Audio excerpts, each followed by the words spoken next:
प्रिय दोस्तों, मैं डॉक्टर आर.के. प्रसाद आपको उपवास का महत्व बताने जा रहा हूँ। आज हमारा देश जो है डायबिटीज़ का कैपिटल हो गया।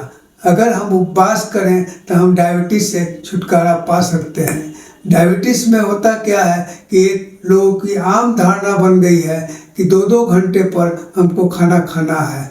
2-2 घंटे पर खाना खाने से दिक्कत क्या होती है कि हमारा पैंक्रियाज बराबर स्ट्रेस स्ट्रेन में रहता है, हरदम उसको काम करना पड़ता है और जिसके कारण वह इंसुलिन ठीक से सिक्रेट नहीं कर पाता है, जिसको बल्क इंसुलिन कहते हैं, वह नहीं दे पाता है, जिससे हमारा पैंक्रियाज प्रिंसिपल मील जो होता है हमारा, जो बल्क हम खाते हैं, डिनर या लंच करते हैं, उस समय हमको खाना पचाने के लिए अधिक इंसुलिन की ज़रूरत पड़ती है और पैंक्रियाज के पास उतना इंसुलिन नहीं रहता है कि वह उसको पचा पाए।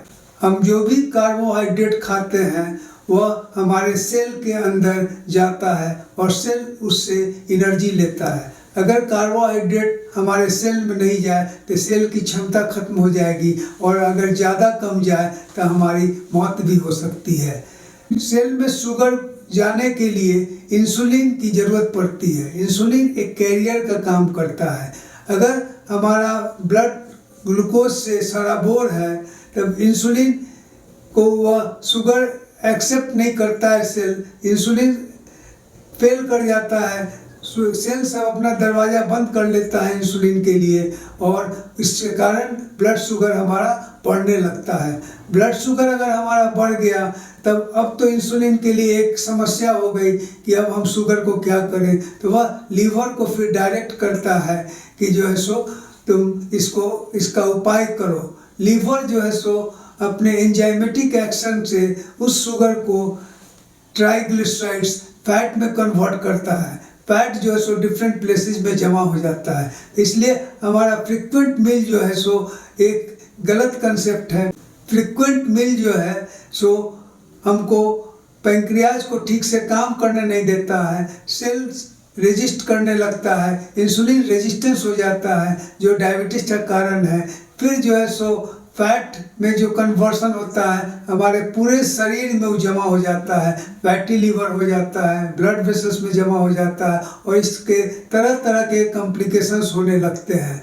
फास्टिंग जब हम करते हैं तब क्या होता है कि हमारा फास्टिंग से हमारा सेल को भूख लगता है, सेल को भूख लगता है जिससे कि वह इंसुलिन को फिर डिमांड करता है कि शुगर हमें पहुंचाओ, शुगर हमें पहुंचाओ, हमको जो है सो अब दिक्कत हो रही है। इंसुलिन का जो रेजिस्टेंस हो गया सेल के लिए, सेल जिस इंसुलिन को के शुगर को एक्सेप्ट नहीं कर रहा है, फिर वह डिमांड करने लगता है और फिर वही शुगर जो है सो अंदर जाता है।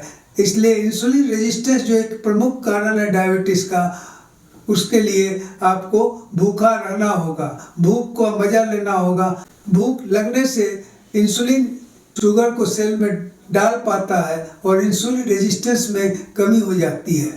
एक और फायदा फास्टिंग से बहुत बड़ा फायदा है। जापानीज एक साइंटिस्ट 2016 में, जिसमें उनको नोबेल प्राइज मिला था, उन्होंने इलेक्ट्रॉन माइक्रोस्कोप से सेल के अंदर देखा तो पाया कि उसमें लाइसोजोम है और लाइसोजोम जो है सो हमारे भोजन नली की तरह ही अपना जो है सो जितना भी सेल का जो गंदगी है, डेब्रिस है, डैमेज टिश्यूज है, वायरस है, फंगस है, बैक्टीरियाज है, उसको वह खाता है, उसको रिसाइकिल करता है और फिर नया सेल बनाने में लग जाता है। यह लाइसोजोम को यह भी पाया गया कि वह एक्टिव तब होगा जब लाइसोजोम को भूख लगेगा। अगर हम दिन भर खाते रहे तो क्या होगा कि लाइसोजोम को तो खाना हमारा मिल ही रहा है, वह जो है सो क्यों प्रयास करेगा कि damage and dead tissues and bacteria virus को खाएगा। इसलिए लाइसोजोम जो है सो को अगर आप रियल में यूटिलाइज करना चाहते हैं तो आपको उसको भूखा रखना होगा कुछ देर के लिए, ताकि वह सेल के डैमेज टिश्यू को इंगल्फ करके रिपेयर कर फिर रिसाइकिल बीम में उसको लाए और नया टिश्यू बनाने में काम करे। इसलिए फास्टिंग जो है उसको करने के लिए हमारी सलाह है कि 16 घंटे का फास्टिंग आप करें। आप जो है सो शाम में 6-7 बजे के अंदर खाना खा लें। खाना भी शाम का हल्का होना चाहिए और दिन में 10 बजे जो है सो फिर खाएं। उसके बाद 2 खाने के बीच का इंटरवल जो है सो 8 घंटे का होना चाहिए। अगर आप 10 बजे खाना खाएं तो अगला खाना आपका 6 बजे होगा। 8 घंटे इंटरवल का एक साइंटिफिक कारण बताया गया है कि जब भी आप खाना खाते हैं पैंक्रियाज इंसुलिन सीक्रेट करता है, उसको फिर नॉर्मल लेवल में आने में करीब 4 से 5 घंटे लग जाते हैं। उसके बाद फिर वह इंसुलिन अपने अंदर जमा करने लगता है और वह जमा इंसुलिन फिर जो है सो हमारा प्रिंसिपल जो मिल होता है उसमें वह उड़ेल देता है। इसलिए वह प्रिंसिपल मिल जिसमें कि शुगर जो है सो अधिक अमाउंट में रहता है, कार्बोहाइड्रेट अधिक अमाउंट में रहता है, उसको हम लोग पचा पाते हैं। उसके बाद आप सप्ताह में 24 घंटे का फास्टिंग करें। 24 घंटे का फास्टिंग अगर आप नहीं कर पाते हैं तो आप उसको बीच में पानी वगैरह आप ले सकते हैं, लेमन ले सकते हैं। इस तरह से 20 घंटे का फास्टिंग करेंगे तो उससे फ़ायदा क्या होगा कि आपका जो है सो सेल का क्लीनिंग हो जाएगा। लाइसोसोम जो है सो सेल को क्लीन करेगा। उतना ही नहीं, आप जब फास्टिंग करते हैं तब आपका शुगर जो है सो आपके शरीर में जो रहता है वह बर्न आउट होकर के आपका जो है सो एनर्जी देता है। शुगर का एनर्जी देने के बाद आपका लीवर जो ग्लाइकोजन से भरा रहता है वह ग्लाइकोजन फिर जो है सो आपको 1.5 दिन तक शुगर देने का प्रयास करता है। उसके बाद फिर आपको एनर्जी के लिए फैट की ज़रूरत पड़ती है। इसलिए आप जो है सो यह नहीं समझे कि 2 घंटे इंटरवल में अगर हम खाना नहीं खाएंगे तो हमको हाइपोग्लाइसीमिया हो जाएगा, लो शुगर हो जाएगा। वैसा होता नहीं है। आपके बॉडी में जो रिजर्व है वो ब्लड शुगर को मेंटेन करता है। हाँ, अगर आप इंसुलिन ले रहे हैं अपने डायबिटीज़ के लिए और उसके बाद अगर नहीं खाते हैं तब हो सकता है कि कुछ हाइपोग्लाइसीमिया से आप सफ़र करें।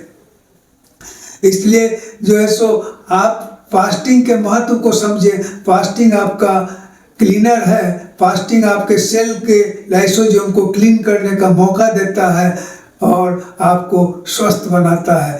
फास्टिंग करने से बहुत सारे फायदे हैं। यह फायदा को आप अनुभव करेंगे कुछ दिन के बाद। फास्टिंग के कुछ दिन के बाद आपको लगेगा कि अब हमारा देह कितना हल्का है, कितना मैं एनर्जेटिक फील कर रहा हूँ और मैं तो अब डिजीज फ्री हो रहा हूँ। धन्यवाद।